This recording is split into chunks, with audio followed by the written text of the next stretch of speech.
ততক্ষণে আমি কিছু খাবার জোগাড় করে নিয়ে আসছি। তুই আমার গোয়ালেই থাক, কোথাও যাসনি যেন।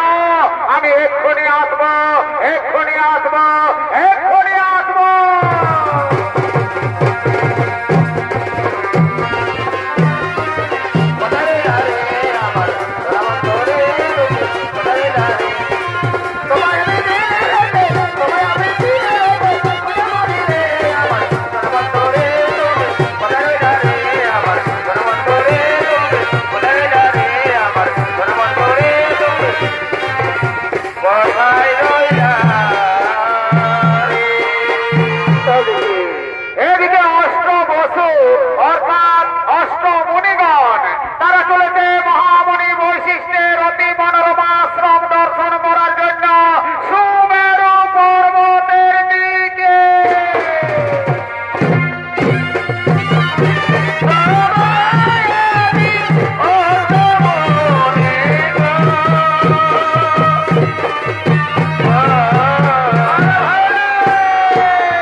আরে ভাই সত্যি এই তো গাভীটি তো খুব সুন্দর।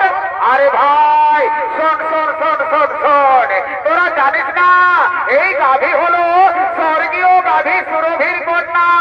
দেবতাগণ মহামণি বৈশিষ্ট্যকে দুগ্ধ পান করার জন্য দিয়েছে। এই গাভীর দুগ্ধের এমনই গুণ, যদি মর্তবাসী একবার পান করে তাহলে 100 বছর পর্যন্ত তাদের পরমাও বৃদ্ধি পায়। এই গাভীর গুণগান শুনে প্রভাত রেতের স্ত্রী ছুটতে ছুটতে আসে।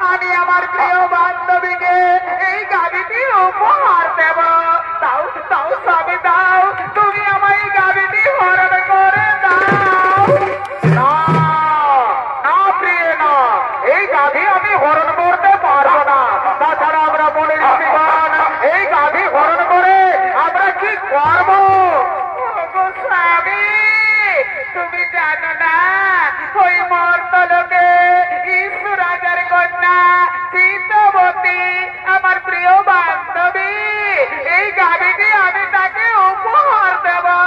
দাও দাও স্বামী দাও, তুমি আমার এই গাভীটি হরণ করে দাও। ওরে ভাই মুনিগণ, তোমরা বলো আমি এখন কি করব? শোনো শোনো প্রভাত রেখে, তুমি কি করবে সেটা আমরা বলতে পারবো না, তবে এটা আমরা বলতে পারি এই গাভী যদি তুমি হরণ করো তাহলে মহামণি বৈশিষ্ট্য আমাদের কাউকে ছাড়বে না।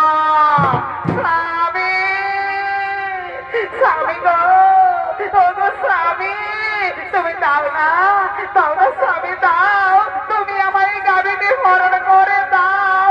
এই গাভীটির আমার ভীষণ প্রয়োজন, আমি আমার প্রিয় বান্ধবীকে এই গাভীটি উপহার দেব।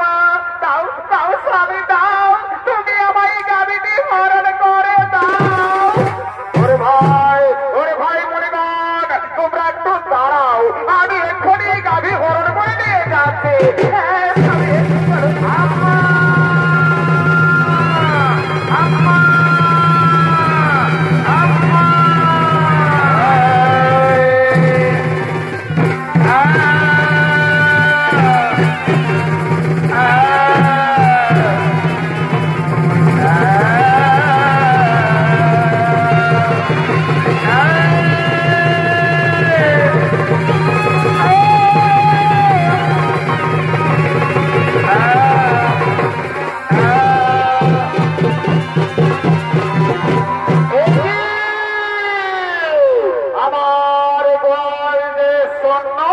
কোথায় গেল আমার দিব্য গাভী নন্দিনী? আমার গাভী নন্দিনী কেন দেখা যাচ্ছে না? নন্দিনী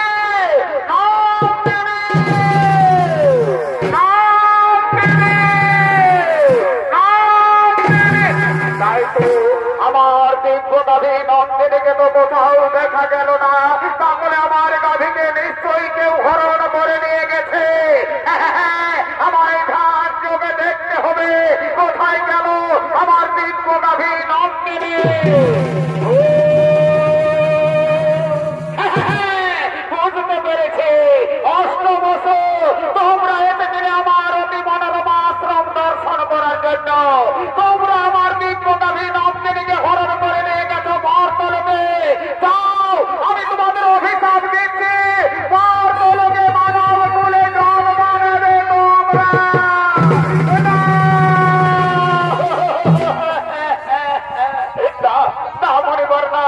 আপনি আমাদের এত বড় অভিশাপ দেবেন না, আপনি আপনার অভিশাপ ফিরিয়ে শোনো শোনো প্রভাত রেখে, আমার মুখ থেকে যখন বাক্য বের করেছে তা কখনো লঙ্ঘন হবে না। মর্তলোকে মানব কুলে তোমাদের জন্ম নিতেই হবে। পরিবার, আপনি যখন আমাদের এত বড় অভিশাপ দিয়েছেন, আপনি আমাদের মুক্তির উপায় বলে শোনো শোনো প্রভাত রেখে,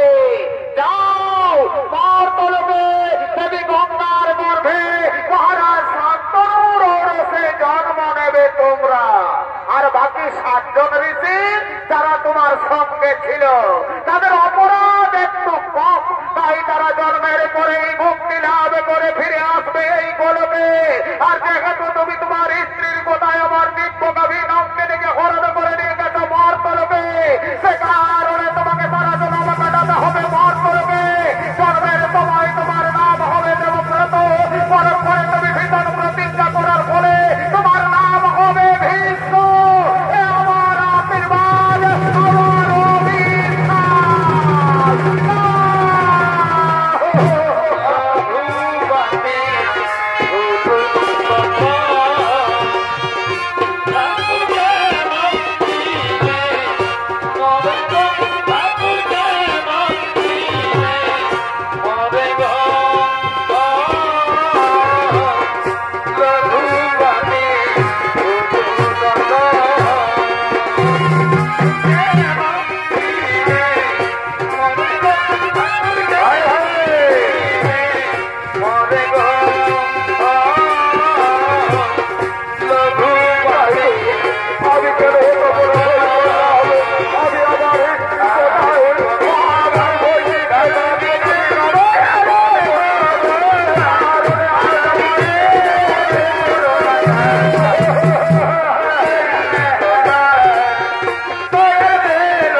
জন্মের সময় তার নাম হয় দেবব্রত, পরক্ষণে তিনি ভীষণ প্রতিজ্ঞা করার ফলে তার নাম হয় ভীষ্ম।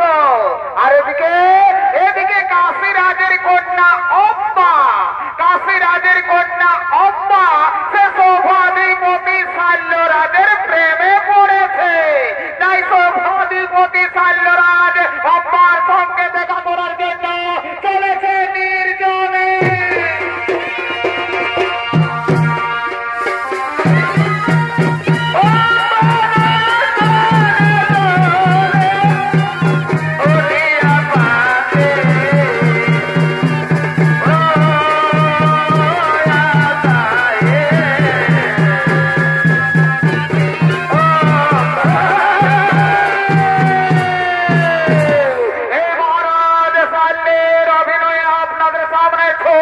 পরিবেশন করে দেখাবেন পদ্মা বিবাদী সংঘ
Yeah.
বলতে পারো আর কতদিন আমাদের এইভাবে লুকিয়ে লুকিয়ে প্রেম করতে হবে?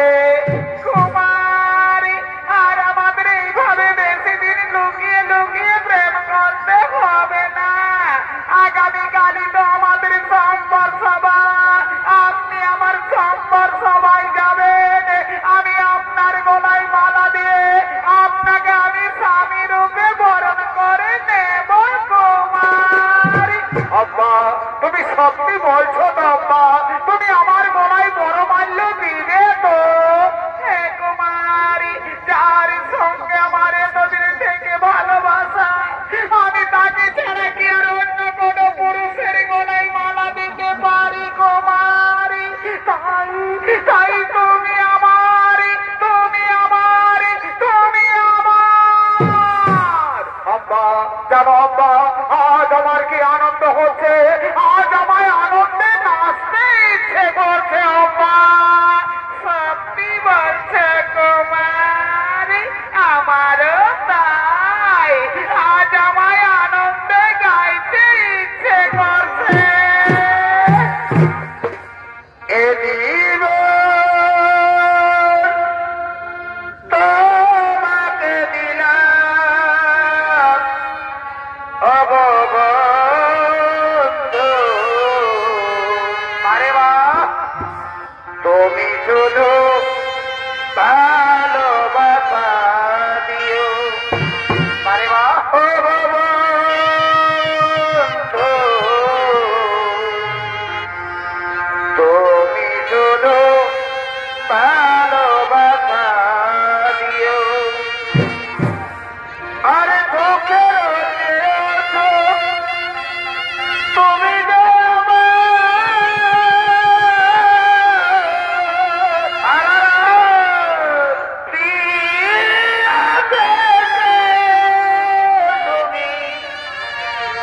যে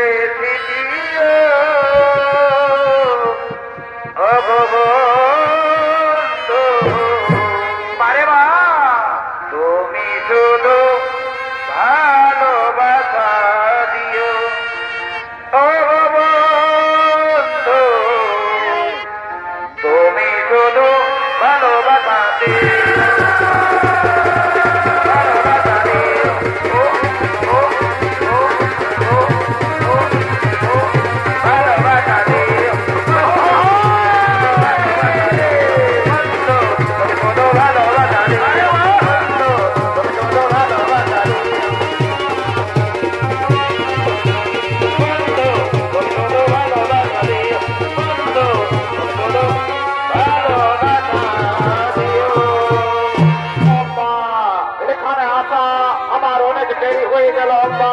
আমি আর এখানে বেশিক্ষণ বিলম্ব করবো না, আমার তাড়াতাড়ি রাজসভায় যেতে হবে আব্বা। হে কুমারী, আমি আর এখানে বেশিক্ষণ দেরি করব না। আমায় তাড়াতাড়ি যেতে হবে। হ্যাঁ কুমার, চলো চলো আব্বা, আজ আমরা নিজে নিজে ফিরে ফিরে যাই। আগামীকাল আমাদের তো আবার দেখা হবে। হে কুমারী, আপনি আমার সম্বর সভায় আসবেন। আমি আপনাকে আমি স্বামী রূপে বরণ করে নেব কুমারী। আব্বা, আমি তোমায় কোথায় আমি তোমার সম্পদ অবশ্যই আসবো, অবশ্যই আসবো, অবশ্যই আসবো। কুমারী, ছেড়ে দিতে মন আমার চাইছে না। চলে যেও না। আব্বা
Radhe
अरे भाई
তোমরা আমায় একটু একা থাকতে দাও, আমায় একটু একা থাকতে দাও। যাও যাও মন্ত্রী সেনাপতিগণ, তোমরা আজ নিজ নিজ গৃহে ফিরে যাও। তোমরা আজ আমায় একটু একা থাকতে দাও, আমায় একটু একা থাকতে দাও, আমায় একটু একা থাকতে দাও, আমায় একটু একা থাকতে দাও।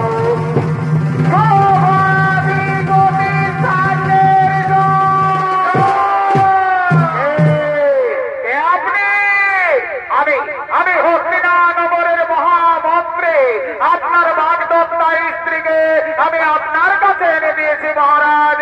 আপনি একে গ্রহণ করুন। আমি এখন আসি মহারাজ, আমি এখন আসি।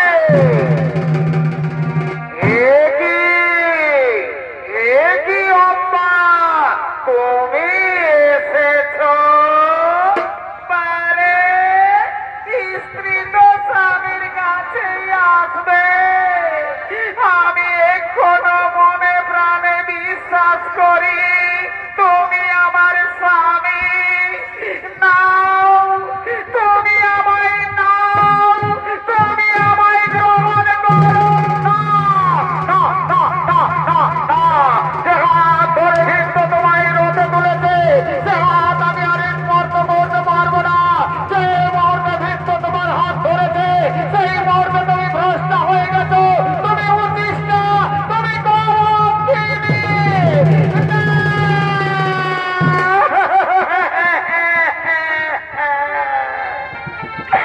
ক্ষত্রিয় সমাজের কলঙ্ক সান্যরাজ আজ আমায় বলছে কলঙ্কিনী। চুপ করো, চুপ করো দুর্বিষীণা নারী। আমি আবারও বলছি, যে মুহূর্তে ভীষ্ম তোমার হাত ধরেছে, সেই মুহূর্তে তুমি ভ্রষ্ট হয়ে গেছো, তুমি ভীষ্মের উদ্দিষ্টা, তুমি ভীষ্ম প্রতিম অপরহিতা। তাই অপরহিতা নারীকে আর মহারাজ শাল্য প্রতি গ্রহণ করবে না। তুমি তোমার ভীষ্মদেবের কাছে ফিরে যাও, তুমি তোমার ভীষ্মদেবের কাছে ফিরে যাও।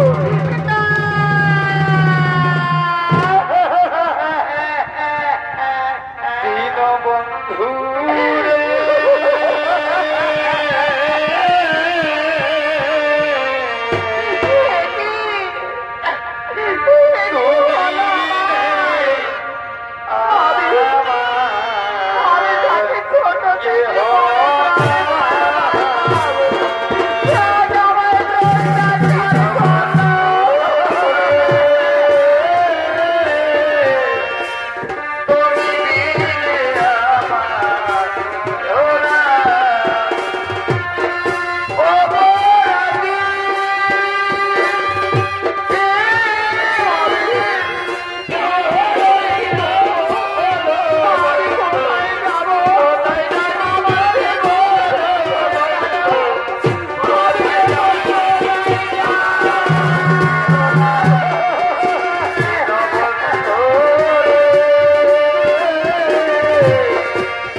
ফুর্তি কর বিহা ঘরে রজা ঘরেই হো আর গরিব ঘরেই হো এই লাল আর এই সাদা এইগুলো চলবে ডিজে বাজবে আর নাচ খেলে হবে এই কালিন্দী বাবুরা তাড়াতাড়ি আই বাবুরা লবণটা পাইলে যাচ্ছে দেরি করিস না আয় আয় আয়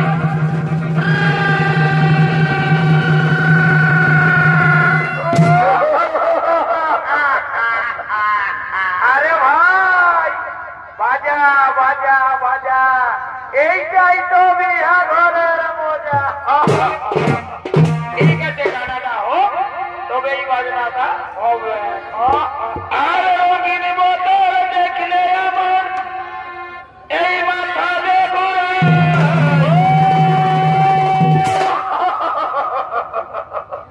আরে ভাই এই রঙিন মালটা হচ্ছে বিদেশি মাল বুঝলে না এই মালটা ধরে দিতে দিতে না আমাকে শ্রদ্ধা করে দেয় আরে রঙিন বোতল দেখলে আমার এই মাথা দেখো আরে দিলে সে টানে দিলে বলার কিছু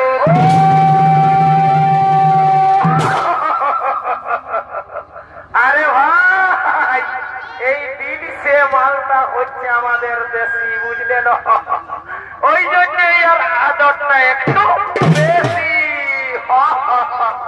মন গেল রে মাতে মন গেল রে মাতে নদী ঘাটে দিব রাতে সারা দিন মরে গেলি কাটে কাটে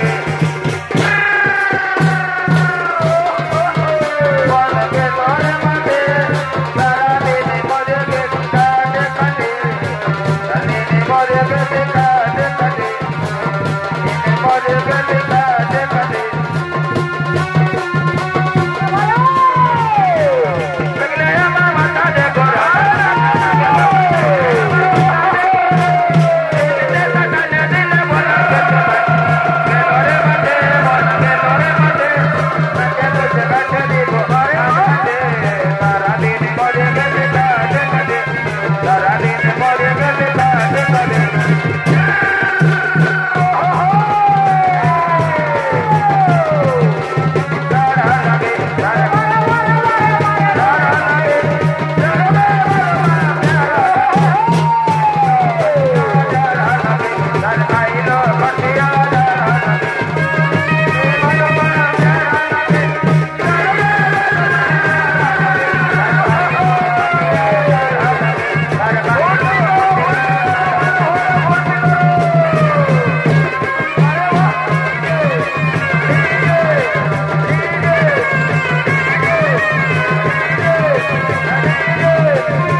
আম্মা এই মাত্র অপরাধ।